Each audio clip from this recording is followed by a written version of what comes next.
Salam Bapak Ibu yang dikasihi Tuhan Kristus. Jumpa lagi dalam ibadah online pada pagi hari ini, Minggu 20 Juni 2021. Dan firman Tuhan saya ambil dari Markus 4 ayat 35 sampai 41. Markus 4 ayat 35 sampai 41. Dan sebelumnya mari kita berdoa. Bapak yang baik, kami mengucap syukur untuk kesempatan pagi hari ini memberkati kami untuk kami beribadah bersama keluarga di rumah kami masing-masing. Dan kami hendak mendengarkan firman-Mu, kiranya Engkau mencurahkan Roh Kudus-Mu dalam setiap kami, supaya kami mendengar dan kami mengerti, serta bisa melakukan setiap kehendak-Mu. Dalam nama Yesus kami telah berdoa. Amin. Bapak Ibu yang dikasihi oleh Tuhan Yesus Kristus, tentunya kalau kita memperhatikan keadaan kita sekarang, saat ini, di lingkungan kita ya, banyak orang yang terpapar COVID, banyak orang yang mungkin meninggal dunia karena COVID. Itu membuat kita memiliki rasa khawatir, takut. Dan ketakutan itu memang wajib dimiliki oleh setiap orang yang hidup di tengah dunia ini. Dan kalau memang seorang itu tidak punya rasa takut, ya tentu orang itu sebetulnya tidak wajar begitunya. Nah, Bapak Ibu yang dikasihi Tuhan Yesus Kristus, kalau seorang itu sudah sadar bahwa hidupnya itu ada rasa takut, tentu seorang itu akan berusaha bagaimana mengatasi rasa takut yang ia miliki. Dan seseorang yang tidak mampu mengatasi atau melawan rasa takut, tentu itu akan berdampak kepada penguasaan diri. Dalam artian mungkin seorang itu akan cemas, panik, gegabah dalam bertindak, bahkan ketahanan tubuhnya pun juga akan menurun. Misal mudah sakit, itu bisa terjadi karena rasa takut. Dan yang lebih parah adalah ketika orang itu tidak bisa mengatasi rasa takut, ia akan mengalami kerusakan relasi dengan sesamanya. Karena takut dia akan menyalahkan orang lain, karena takut dia akan mengambing hitamkan orang lain. Itu bisa terjadi dalam kehidupan manusia. Nah, Bapak Ibu, tentu saja kalau kita mengalami ketakutan di tengah dunia ini, ketakutan dalam kehidupan kita, ya jangan sampailah kita membuat orang lain menjadi kambing hitam atau disalah-salahkan. Ya jangan sampailah tubuh kita ini drop, mudah terserang sakit penyakit. Ya jangan sampailah kita ini menjadi gegabah dalam bertindak. Itu yang kita harapkan dalam kehidupan kita. Nah, persoalannya adalah bagaimana kita bisa memanajemen, mengatur rasa takut yang ada dalam kehidupan kita.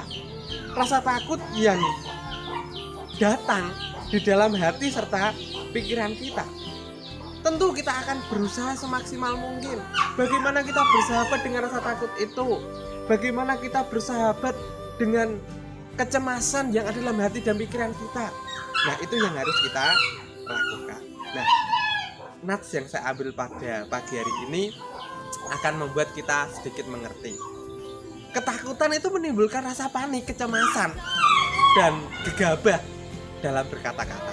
Ya Bapak Ibu, kita bisa memperhatikan ketika para murid dan Yesus saat itu naik dalam sebuah perahu dan ia hendak menyeberangi Danau Galilea itu, kita bisa melihat bahwa di sana para murid ketika menghadapi badai ombak yang dahsyat dan banyak air yang masuk ke perahu, mereka merasakan ketakutan. Dan ketakutan itu membuat mereka panik. Dan ketakutan itu membuat mereka gegabah dalam berkata-kata, belum bertindak, tapi dalam berkata-kata. Mari kita perhatikan apa yang ada yang dirasakan para murid pada waktu itu.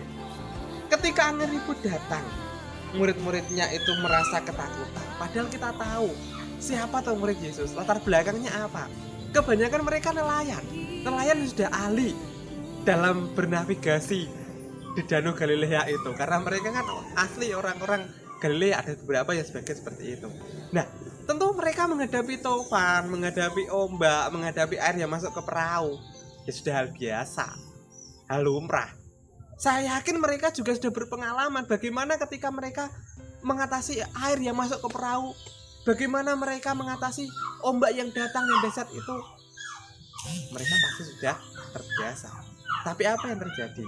Di sini dikatakan mereka ketakutan. Ditambah lagi, Yesus yang ada dalam kapal itu seakan-akan tidak peduli dengan keadaan di sekitarnya. Diceritakan karena ayat 38 disebutkan bahwa pada waktu itu Yesus sedang tidur di buritan di sebuah tilam. Nampaknya Yesus tidak peduli dengan keadaan para murid yang perahunya saat itu hampir tenggelam karena kemasukan air. Nampaknya demikian. Nampaknya Yesus tidak peduli dengan nyawa para murid yang ada dalam perahu bersama-sama dengan Yesus sendiri. Padahal kalau kita lihat ke belakang, sebelumnya kita bisa memperhatikan bahwa Yesus banyak melakukan mujizat. Yesus banyak melakukan perkara-perkara ajaib yang mungkin di luar nalar mereka, di luar pikiran mereka. Tapi mengapa bersama dengan Yesus mereka kok masih tidak percaya? Bersama dengan Yesus mereka masih merasakan takut, keraguan, kecemasan, kepanikan, dan pada akhirnya mereka gegabah dalam berkata-kata. Dalam ayat 38 dikatakan, "Guru, engkau tidak peduli kalau kita binasa." Nah itu saya anggap sebagai sebuah perkataan yang gegabah. Seolah-olah para murid menyalahkan Yesus. "Guru, engkau tidak peduli kalau kita binasa. Guru, engkau tidak memperhatikan keadaan kami. Guru, engkau tidak memperhatikan kalau kamu mau mati tenggelam di danau ini." Nah itu kenyataan yang dihadapi para murid pada waktu itu, Bapak Ibu. Mereka seolah-olah ya karena tidak mampu mengatasi rasa takut dengan pengelolaan emosinya sendiri, dia mencari kambing hitam. Yesus disalahkan, gegabah dia mengucapkan, "Guru, aku tidak peduli kalau kita mati." Itu yang dilakukan oleh para murid. Nah Bapak Ibu, apa yang dilakukan Yesus selanjutnya? Dia berkata, Yesus bangun, menghardik angin itu dan berkata kepada danau itu, ya katakan, "Diam, tenanglah." Dan memang seketika danau itu menjadi teduh, danau itu menjadi tenang, ombak laut juga reda. Nah Bapak Ibu, secara tidak langsung saya bisa mengambil satu hal, jika ini perkataan ini bukan hanya sekedar ditujukan kepada danau itu, tetapi ini juga ditujukan kepada para murid. Mungkin para murid saat itu sudah ribut satu sama lain, mungkin sudah saling menyalahkan, bertengkar dan lain sebagainya. Tambah lagi ada yang menyalahkan Yesus, nggak peduli kalau kita mati. Yesus berkata, "Diam, tenanglah." Mungkin perkataan itu juga ditujukan kepada para murid, bukan hanya kepada danau yang saat itu ribut karena ombak, ribut karena gelombang, tetapi ditujukan pula kepada para murid. Nah pertanyaannya, mengapa Yesus menggunakan kata ini? Diam, tenanglah. Apakah tidak ada kata-kata yang lain? Tentu ada, tapi Yesus menggunakan pemilihan kata ini tentu untuk membuat para murid itu mengetahui cara bagaimana melepaskan diri, mengatasi ketakutan yang ada dalam diri mereka, yaitu dengan diam dan tenang. Ketika mereka merasakan takut, jangan banyak bertindaklah.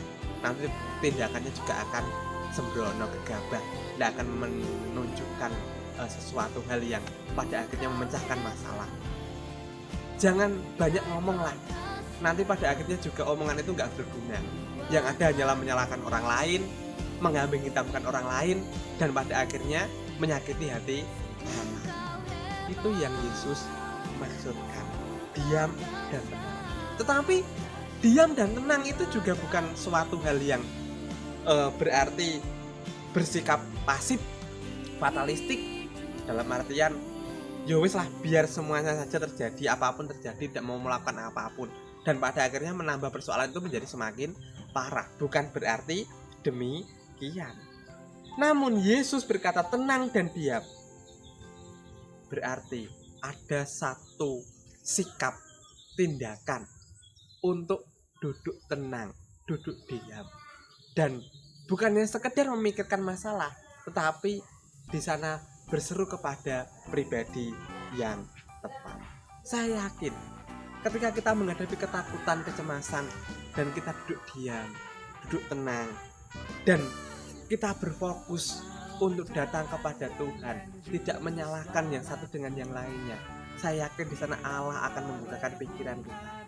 Allah akan membukakan mata hati, mata batin kita untuk menemukan jalan-jalan yang baru dalam pemecahan masalah yang kita hadapi, dalam ketakutan masalah yang saat ini menerpa dalam kehidupan kita. Nah, Bapak Ibu, tentu di mana toh kita akan mendapatkan pertolongan itu? Kita harus memiliki yang namanya pengharapan. Pengharapan kepada siapa? Pengharapan sejati kita hanya kepada Yesus, bukan kepada yang lain, hanya kepada Yesus, bukan kepada yang lain. Itu yang saya tegaskan. Kalau kita berfokus kepada Yesus, berpengharapan kepada Yesus, tentu ketika kita berdiam, duduk tenang, sekalipun masalah yang ada ini menakutkan, ada pengharapan janji Tuhan, pasti engkau akan ditolong, pasti engkau akan diberkati, pasti engkau akan dibebaskan dari rasa takut itu yang harus kita lakukan sebagai orang percaya. Namun pada kenyataannya kan tidak demikian. Ketika kita menghadapi masalah, kita duduk diam, duduk tenang, berpengharapan kepada Tuhan. Tuhan tolong saya, Tuhan tolong lepaskan saya, bebaskan saya. Namun apa yang terjadi Bapak Ibu? Ketika kita berdoa memang tenang, teduh, santai, dan nampaknya Tuhan memang sudah menolong. Tetapi ketika kita mengatakan amin, ternyata hati kita bergejolak lagi. Waduh, gimana ini? Itu yang kadang-kala dalam kehidupan kita. Itu yang kadang-kala ada dalam kehidupan kita ketika kita menghadapi masalah. Betul apa tidak? Saya tidak tahu. Itu tergantung dari pribadi kita masing-masing, pengharapan iman kita masing-masing kepada Yesus Kristus. Mengapa bisa demikian? Ya, karena kita memang belum berserah total kepada Tuhan. Kalau kita berserah total kepada Tuhan, tidak demikian. Kita berdoa, Tuhan, tolong bantu saya menghadapi kecemasan, ketakutan, masalah yang ada. Berdoa tenang. Ketika kita mengatakan amin pun, kita melek pun, kita juga akan merasakan tenang. Mengapa? Karena kita sudah menyerahkan seluruh masalah kita, ketakutan kita, kecemasan kita kepada Tuhan. Nah, itu yang sekiranya bisa kita lakukan dalam kehidupan kita. Bapak Ibu, yang terakhir dalam ayat yang 40 dikatakan, mengapa kamu begitu takut? Mengapa kamu tidak percaya? Perkataan ini ditujukan Yesus kepada para murid. Mengapa kamu begitu takut? Mengapa kamu tidak percaya? Padahal mereka sudah mengikut Yesus bertahun-tahun. Padahal mereka sudah mengetahui banyak mujizat dilakukan Yesus dalam kehidupan mereka. Tapi mengapa mereka begitu takut? Mengapa mereka begitu percaya? Nah, ini yang menjadi PR dalam kehidupan kita. Apa toh? Ya sebenarnya adalah hati para murid. Apakah mereka hanya mengikuti tren Yesus sedang naik daun, tak ikutilah, tetapi tidak ada perubahan apapun dalam kehidupan mereka? Atau apa? Ya itu yang harus kita gali. Tentu ketika menghadapi ketakutan dan mereka tidak mengelola emosi yang ada, rasa takut yang ada, itu yang membuat mereka menjadi cemas, bertindak berlebihan, gegabah, dan selanjutnya bisa kita lihat bahwa mereka juga menyalahkan Yesus. Itu yang terjadi dalam kehidupan mereka. Demikian dalam kehidupan kita. Ketika kita ada masalah, kita begitu takut, pada akhirnya menyalahkan yang lain, pada akhirnya mengambing hitamkan yang lain. Bahkan kita gegabah dalam bertindak, gegabah dalam melakukan banyak hal. Itu pula yang akan Yesus katakan, mengapa kamu begitu takut dan pada akhirnya kamu bertindak tidak sesuai dengan kehendakku? Itu mungkin Yesus katakan pada kita. Mengapa bisa demikian? Apakah kita tidak pernah menerima pertolongan Tuhan? Apakah kita tidak pernah menerima kelepasan Tuhan ketika kita memiliki masalah? Apakah kita tidak pernah ditolong oleh Tuhan dengan mujizat dan caranya yang luar biasa dalam kehidupan kita? Mari kita ingat, mari kita perhatikan apa yang Yesus pernah lakukan dalam kehidupan kita. Jika kita mampu untuk mengingat itu, saya yakin suatu ketika kita menghadapi masalah, kita tidak akan pernah takut berlebihan, tidak menyalahkan yang lain, mengambing hitamkan yang lain, tidak sembrono, tidak gegabah dalam berpindah. Bapak Ibu yang terkasih dalam nama Tuhan Yesus Kristus, ya mungkin di lingkungan kita di Gunung Kal saat ini kita mendengar tetangga saya ada yang positif, tetangga saya ada yang meninggal karena COVID. Ya, maut nampaknya ada sekeliling kita, dan maut itu saat nampaknya ya sudah siap sedia untuk menerkam siapa saja, tidak terkecuali kita sebagai orang percaya. Bagaimana kita menghadapinya? Ya kalau kita takut, kita terpuruk, kita cemas, pada akhirnya itu akan menurunkan imun kita, daya tahan tubuh kita. Dan apa yang terjadi kalau daya tahan tubuh kita sudah turun? Ya virus-virus, penyakit-penyakit yang dari luar mudah masuk ke dalam kehidupan, ke dalam tubuh kita. Nah, oleh sebab itu, mari kita tanam terlebih dahulu dalam hati kita. Jangan takut, sekalipun kita berada di tengah-tengah maut. Jangan takut, sebab apa? Tuhan ada beserta kita. Tuhan menyertai langkah kita. Tuhan selalu melindungi kita. Dan ketika kita tetap dalam lindungan Tuhan, musuh sehebat apapun, musuh sekuat apapun, virus seberbahaya apapun, Tuhan pasti akan membebaskan kita dari itu. Mari tetap berpengharapan kepada Tuhan. Mari tetap fokus kepada Tuhan, menjadikan Dia teman sejati kita. Tetap berlindung kepadanya, memohonkan segala pertolongan kepadanya. Maka dalam takut itu kita akan menemukan karya Tuhan yang begitu indah dalam kehidupan kita, karya Tuhan yang luar biasa dalam kehidupan kita. Mari Bapak Ibu yang terkasih, pada pagi hari ini, sekalipun kita mungkin berjalan ya di tengah lembah kekelam, lembah ketakutan, lembah maut, mungkin saya katakan seperti itu, tetapi ingat, jangan takut, sebab ada Tuhan di dalam hidup kita. Ada Tuhan yang menyertai langkah kita. Ia teman yang sejati, Ia teman yang selalu mengiring setiap orang yang mempunyai pengharapan kepadanya. Ia Tuhan yang membebaskan kita dari segala masalah. Iya, kiranya Tuhan Bapa yang baik, pagi hari ini kami menyadari bahwa di sekeliling kami ada maut, di sekeliling kami ada virus corona yang menakutkan, yang tidak hanya sekedar membuat orang sakit, tapi juga membuat orang meninggal. Tapi di tengah berita yang menakutkan, di tengah berita yang membuat hati kami miris, tolong teguhkan iman kami, teguhkan diri kami menghadapi dunia ini. Kami percaya Tuhan bahwa di dalam Engkau, di dalam Roh-Mu yang berkuasa, dalam darah-Mu yang kudus, kami boleh terlepas dari virus-virus jahat. Kami berdoa untuk anak-anak-Mu yang mungkin saat ini sudah terpapar virus COVID, positif, reaktif, hasil rapid, baik antigen maupun PCR. Kami percayakan di tangan kuasa-Mu Tuhan. Dalam nama Yesus Engkau memberikan kesembuhan, dalam nama Yesus Engkau memberikan pemulihan. Dan biarlah Tuhan hidupnya boleh berlanjut di tengah dunia ini untuk bersaksi, menyaksikan iman-Mu kepada setiap anak-anak-Mu yang lain, atau kepada semua orang yang ada di tengah dunia ini. Dan percayakan kehidupan dalam tangan kuasa-Mu Tuhan. Tolong bentengi, lindungi, berkati mereka. Tolong Engkau berkati mereka, beri kesembuhan, beri kekuatan, beri pemulihan dalam kehidupan mereka. Tolong Engkau jaga, Engkau lindungi.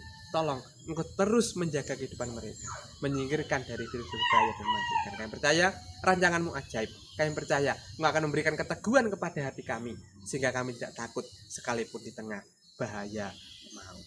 Dalam nama Yesus kami berdoa. Amin. Selamat beribadah di rumah. Tuhan Yesus berkati.